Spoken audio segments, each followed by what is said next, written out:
Hello, what is up mga ka-SM? Ako nga pala si CJ for CJ Motovlog kung hindi mo pa ako kilala. So ito nga guys, itong vlog natin for today is follow up lang ng sa nagpalinis tayo ng CVT. Yan. So after 6 months of using ng bell regroup natin, last November 1 lang tayo nakapag CVT cleaning. I'm sorry, October 30 pala. So ito, so galing ako ng Parañaque, tapos ibiyahe ko pa siya ng QC, then Binangonan. So ito, pauwi tayo ng pabalik tayo ng Parañaque. So ito, galing tayo ng Binangonan. So nakita nyo kanina yung Binangonan Diversion Road. Yung trademark niya dito is yung matarik na paahon, pababa man o paahon. So yun nga, sa performance ni bell regroup natin after 6 months nang nilinis siya, nang napa-CVT cleaning ko siya, is grabe yung bigay sa akin, is napaka quick ng response ng throttle natin. Kasi ito, paahon to paahon tong dinadaanan natin, so napaka powerful talaga. So nag-activate kagad si BBA, halos nagsasabay lang sila. Quick response ng throttle, tapos activation ni BBA. So sa part na to is maluwag-luwag pa, pero pagdaan natin ng bayan ng Binangonan, pagdating natin ng Pantok, yun, doon na may traffic. Pero since na dito pa lang tayo sa bungad-bungad na part, maluwag pa dito. So maganda dito, nakikita nyo yung natitest natin yung liko-liko, tapos yung straight. So random talaga natin yung yung power niya.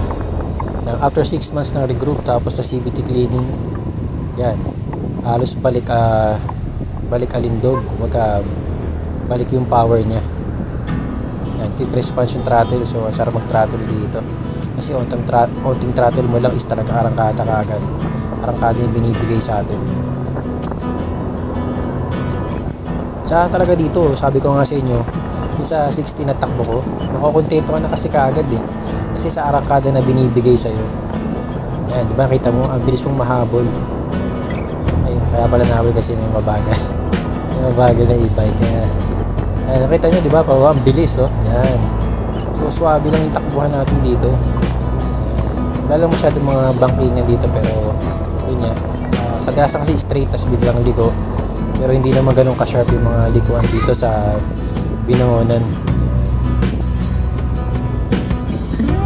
So yun, chill driving lang tayo. So talaga kapag nalilinis talaga ang CVT natin, talagang talagang pakiramdam mo bago yung motor mo. Wala yung dragging, quick response sa travel, tapos ramdam mo kaagad yung arangkada. Talagang dapat pina-prioritize natin ang CVT cleaning. Hindi natin siya dapat pinagsasawalang bahala, kasi kung gusto natin mag-perform na maayos ang motor natin, syempre dapat inaalagaan din natin yan. Hindi lang puro change oil, syempre scooter tayo, so dapat i-maintain natin yung panggilid natin. Pero planning to I'm planning to upgrade my CVT na for full upgrade. So baka mag JBT tayo guys, so abangan nyo yan. Medyo busy pa kasi per months ngayon. So yun nga, magkakaubusan. Kadalasan pag pumunta ka sa mga shop ngayon is chop suey na. So pwedeng combination ng RS8 tapos JBT, baga hindi naman full. Syempre kung mag-aabil tayo, dapat isang brand lang, or wag yung chop suey, di ba? Yan. So yan dito na yung traffic. Ang maganda dito, syempre kapag traffic, yung arangkada naman, kasi once na nahinto ka, ang bilis mong makabalik kasi arangkada naman yung binibigay, kumbaga yung torque. Yan. So ito, palabas na tayo, papunta na tayo ng bayan-bayan dito, papunta tayo ng Pantok. Kami yung pinaka-traffic dito. Pero yun nga, since na November 2 ito, so sana wala pa masyadong mga sasakyan. Pero kadalasan may mga sementeryo kasi dito, like sa Angono, yun, tapos ng build up ng traffic doon. So sa performance talaga ng ni NMAX ngayon is masasabi natin na pakiramdam natin is bago. Siyempre yung arangkada, di ba? Halos yun nga yung naging biyahe ko kagabi is talagang 70 pa lang, pakiramdam mo yung takbo mo 90 na. Kumbaga tumatalon, pagdating mo naman na 80, feeling mo 100 na yung takbo mo.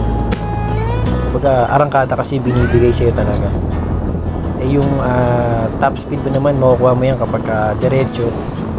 Siyempre sa skills na rin ng driver, di ba? Yan o. Racing o. So dito yan. Mga takbo lang natin is na 60, 70.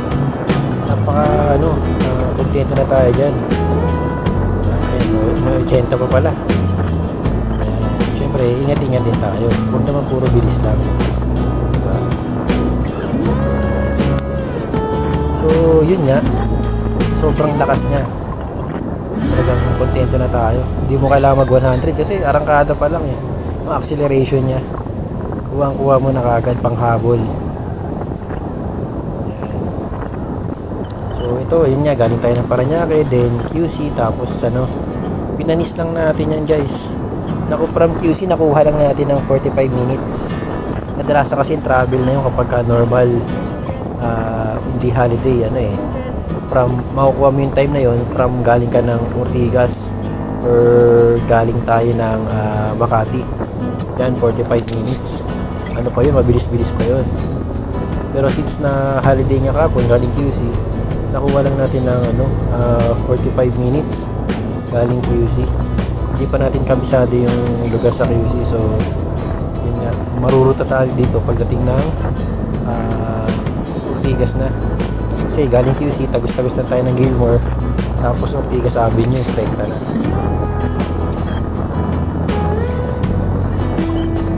So pagdating nga pala dito guys, walang filter to, kasi masasabi natin akala nyo mabilis yung takbo, pero ganyan lang, 60-70 lang.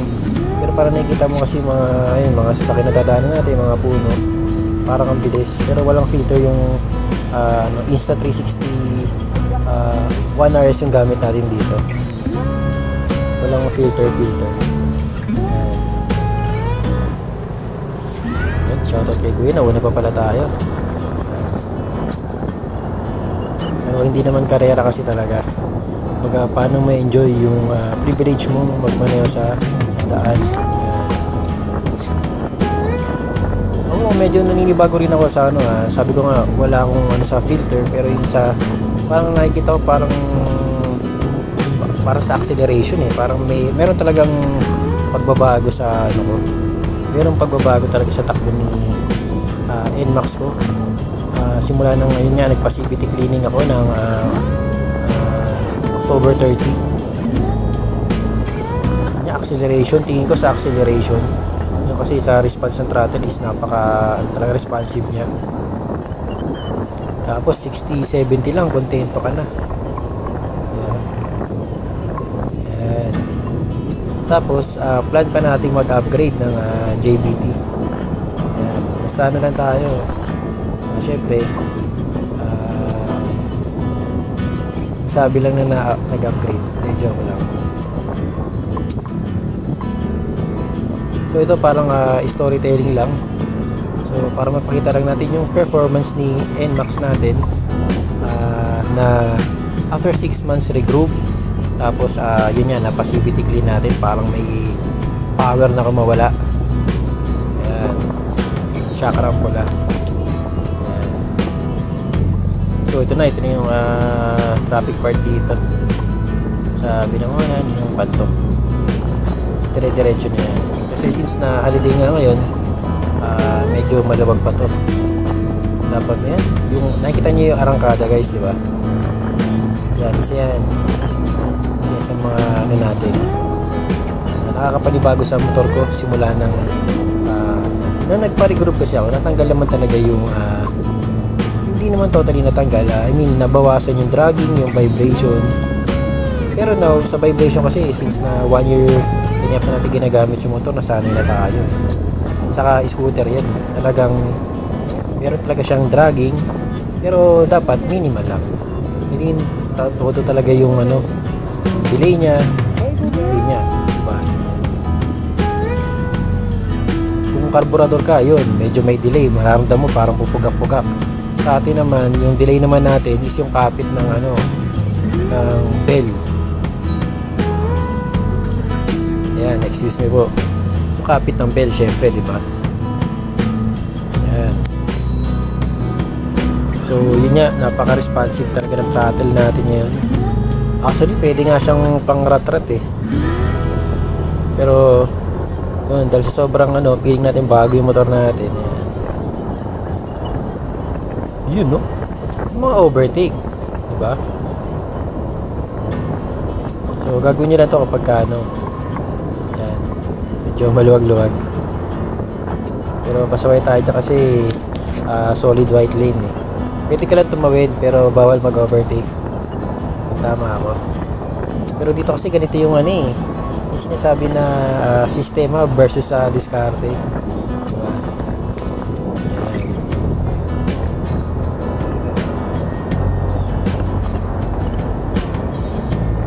Napakaswabe lang talaga ng biyahe natin dito.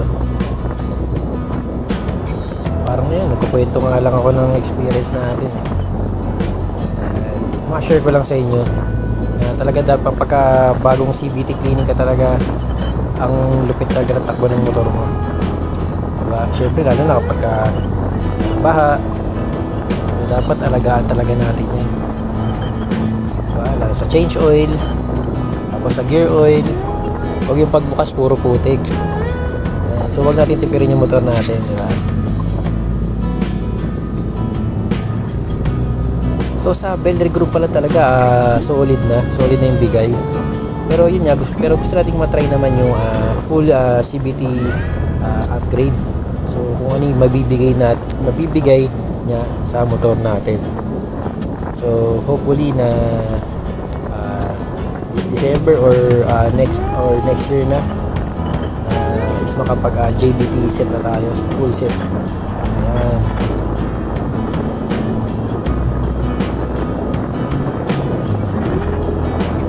So dito nakikita nyo, di ba? 60-60 lang takbo natin pero hataw talaga eh. Ayan, 70 na tayo. Hindi lang tayo makahataw dito kasi biglang tawid dito ng mga tricycle, may biglang hinto na jeep. Yan.